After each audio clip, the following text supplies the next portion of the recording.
So welcome to 2024, where women will be included into the next U.S. military draft. This is something that Congress has been discussing for many years, and now they say this is the right time to do it. That there's not just men and women anymore. There's more people in the world, so we need to include everybody.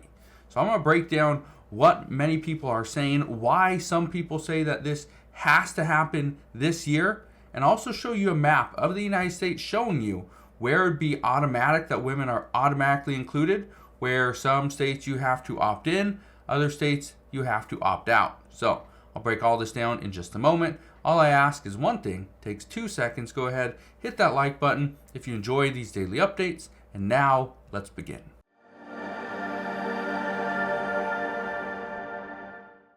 So I want to start off by reading a little bit from this article right here. This is from The Hill. It says, yes, women should be part of the military draft.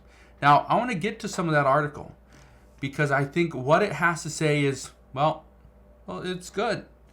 But at the same time, I want to read some comments from people on the last video I did about women entering selective service, that they're not very happy. Look at this. It says, you've come a long way, baby, but not far enough, according to Democrats in the U.S. Congress. It says Senate Republicans were angered by the Democrats' proposed amendment to the NDAA last week that would require women age 18 to 26 be automatically enrolled in selective service system known as the draft. Now, this is what one person had to say. They said, and I quote, "I will not be entering the draft. I don't care if this is the law that they pass. Women should not be included into this." Okay, let's listen to this. It says the NDAA passed by the GOP-controlled House of Representatives required that all 18 to 26-year-old males be automatically enrolled in the selective service system. But Senate Republicans pushed back at the Democrats' proposal to do the same with women. Says Senator Josh Hawley, Republican, called the idea insane. He added, the women shouldn't be forced to serve if they don't want to, overlooking the fact that men could be required to serve if they don't want to. In 2021, a divided Supreme Court found male-only conscription to be constitutional. Listen to this one. Here's another comment. This person says, is the reason why women are being included because we don't have just men and women anymore? I heard that Congress will be forced to include all people, including they/them. Is this true? Well, that's what we're going to find out. Congress is likely going to include everybody, not just men. And again, how do we know what a male is?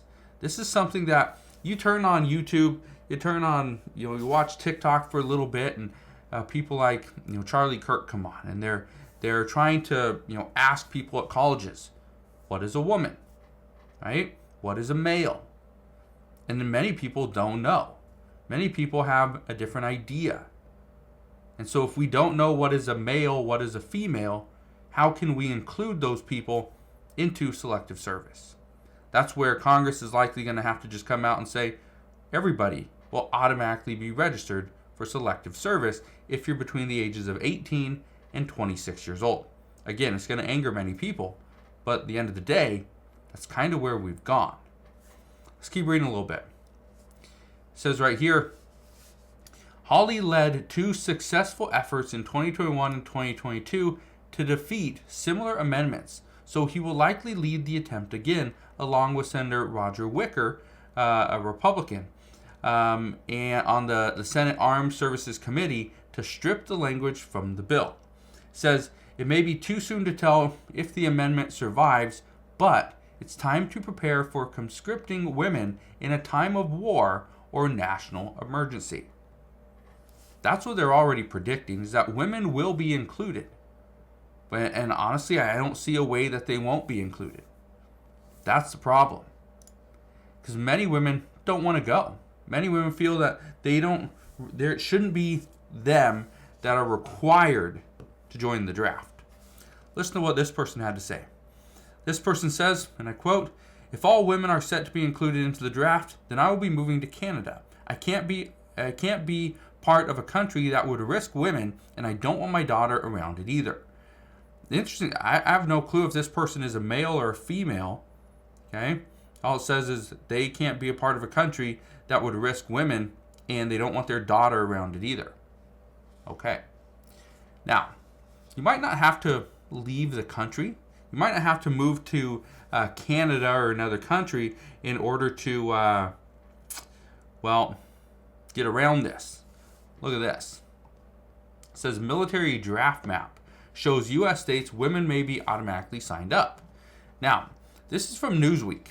Okay, I want to read this to you. Look at this. So here are the states.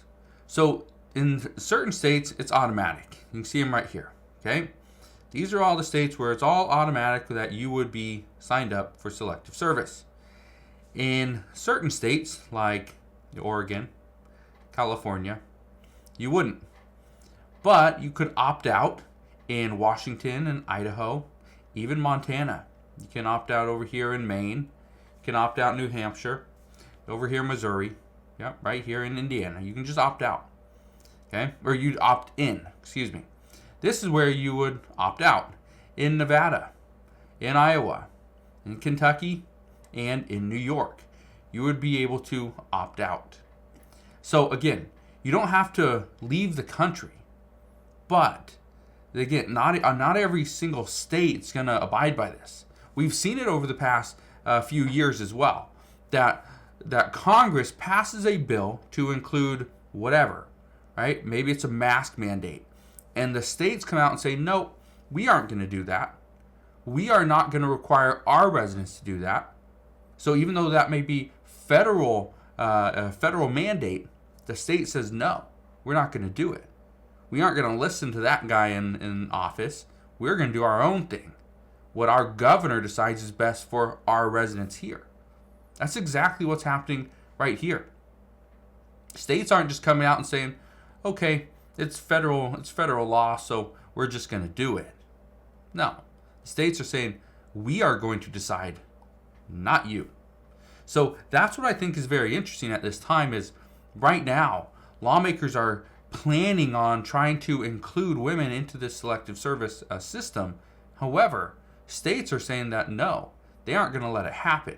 They will not allow this to happen in 2024. This is not the time to do it, especially when we are seeing the tensions rise around the world. Tensions rising with Russia because of what's going on with Ukraine. Tensions are rising between the United States and Iran because of what is happening with Israel and Hamas in Gaza. We are seeing tensions rise in China as well. Things are happening. Tensions continue to rise. But this is also why some experts believe now is not the time to include women. So, we'll see what happens moving forward. The only thing I can tell you is this is going to be something that lawmakers are going to push. Some people are going to push this all the way till the end. Again, I don't know which way it's going to go. I don't know if this ends up passing. I have absolutely no idea. All I know is that the House and the Senate are not in sync in this one. So, we'll see what happens moving forward, but that is what we know as of today. So again, thank you guys for watching. Consider subscribing, and I'll see you guys on the next one.